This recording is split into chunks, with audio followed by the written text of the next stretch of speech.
जय माता दी। दुर्गा सप्तशती का चतुर्थ अध्याय।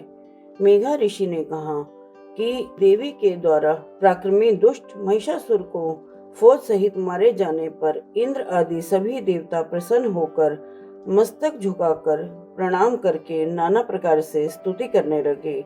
जिस देवी ने यह समस्त संसार अपनी शक्ति से उत्पन्न किया है और जो सब देवों की पूज्य हैं, उन सभी देवों और महर्षियों की पूज्य उस अंबिका देवी को हम भक्ति भाव से नम्र होकर दंडवत करते हैं।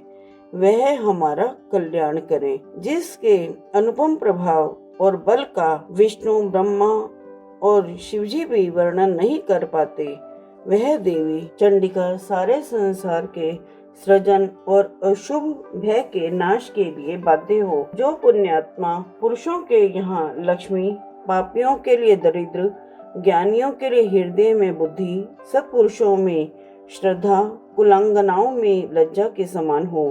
हे देवी, हम सब आपके सामने मस्तक झुकाते हैं। इस संसार की पालना करो।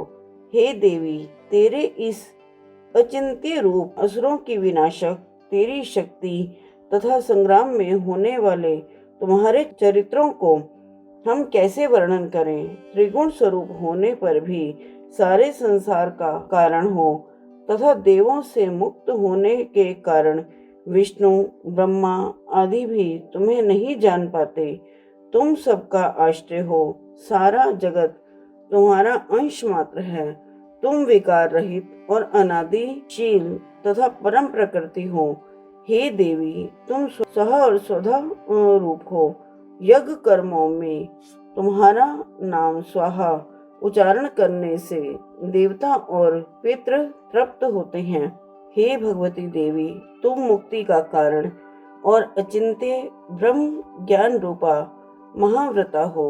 राग द्वेष आदि रोगों से रहित तत्व वेता, इंद्रिय जयी तथा मोक्ष की इच्छा करने वाले मुनि तुम्हारा स्मरण करते हैं, इसलिए आप सर्वोपरि हैं। तुम शब्द रूप होकर पवित्र ऋग्वेद और यजुर्वेद की तथा ओंकार युक्त रमणीय पदों के पाठ वाले सामदेव की आश्रय हो। तुम देवी वेदत्रयी और भगवती हो। प्राणियों के दुख, क्लेश तथा संसार की विपत्तियों को दूर करने वाली हो। हे देवी, तुम संपूर्ण शास्त्रों के तत्व को जानने के कारण, मेधा बुद्धि तथा दुर्गम संसार सागर से पार होने के कारण, ज्ञान रूपी असंग नौका होने से दुर्गा हो।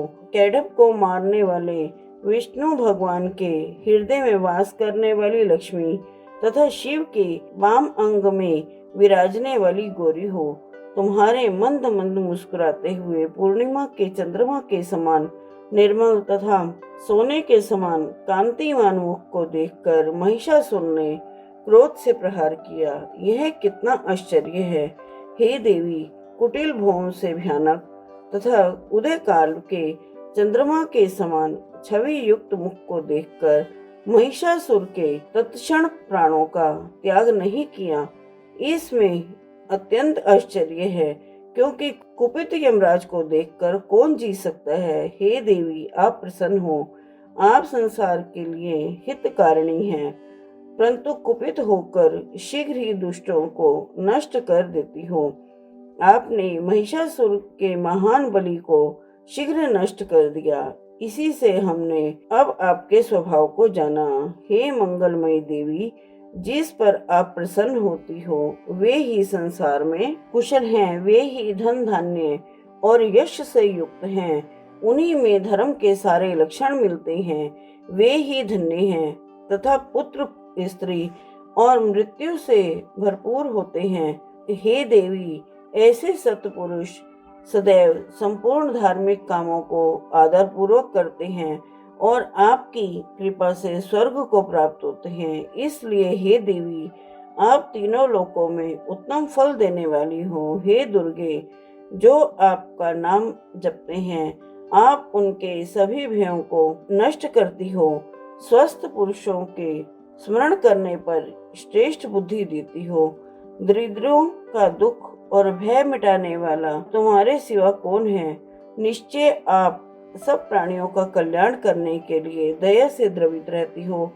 असुरों के मारे जाने से सारे संसार को सुख मिला तथा बहुत दिन तक जो उन्होंने नरक प्राप्ति के लिए पाप किए हैं, समर में मरकर वे स्वर्ग को प्राप्त हों, यह जानकर ही आप दुष्टों का हनन करती हो।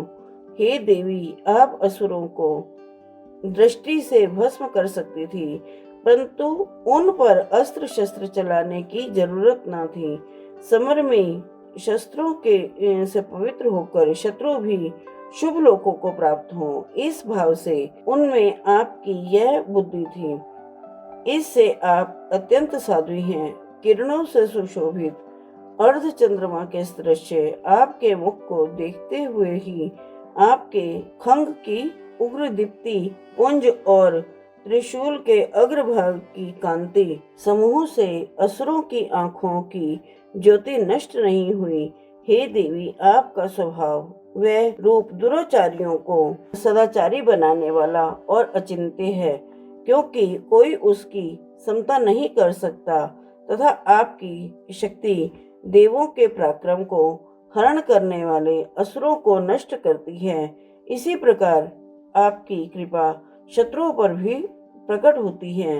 हे वरदात्री, तीनों लोकों में से जिसके साथ आपके इस पराक्रम की तुलना की जाए, आपके समान शत्रुओं के लिए भयदायक तथा सुंदर स्वरूप किसका है। हमेशा दया परंतु समर में निष्ठुरता आपके मन में दिखी। समर में शत्रु नाश के द्वारा सारी त्रिलोकी आपने बचाई तथा शत्रुओं को मारकर स्वर्ग में पहुंचाया और असुर जन्म से हमारा भय दूर किया। आपको नमस्कार है। हे चंडिके, शूल, खंग, घंटा, शब्द तथा धनुष की टंकार से हमारी रक्षा करो। हे अंबिके, पूर्व और पश्चिम, दक्षिण तथा उत्तर चारों दिशाओं में अपने त्रिशूल को घुमाकर हमारी रक्षा करो। आपके जो सौम्य तथा अत्यंत घोर रूप तीनों लोकों में विचरते हैं, उनसे हमारी और संसार की रक्षा करो।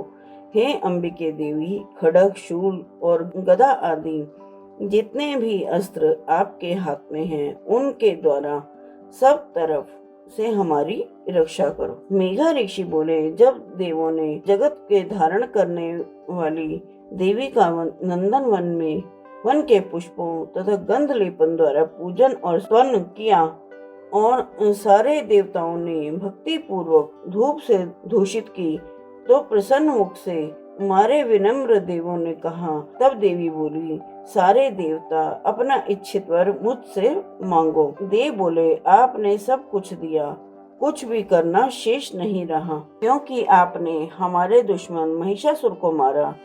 फिर भी हे महेश्वरी, यदि आप वर देना चाहती हो तो कृपा कर कि जब भी हम आपका स्मरण करें, तब आप हमारे समस्त कष्टों को दूर करें, और जो मनुष्य इन सत्वों से आपकी स्तुति करे, उसके धन की वृद्धि, ऐश्वर्य, धन तथा स्त्री और संपदा की सदा वृद्धि हो। और अंबिके, हम पर सदैव प्रसन्न रहो। ऋषि जी बोले, अपने और संसार के लिए देवों ने जब इस तरह देवी को खुश किया, तो हे राजन, वह भद्रकाली ऐसा ही होगा कहकर अंतर्ध्यान हो गई। हे नृप, जिस तरह संसार की हितैषिणी देवी देव शरीर से पहले और शुंभ निशुंभ के वध के लिए देवों का उपकार करने वाली पैदा हुई, वह भी वृतांत सुनो, मैं तुमसे कहता हूँ। इति श्री मार्कंडे के देवी महात्म्य में शुक्रादि स्तुति नामक चौथा अध्याय समाप्त। जय माता दी।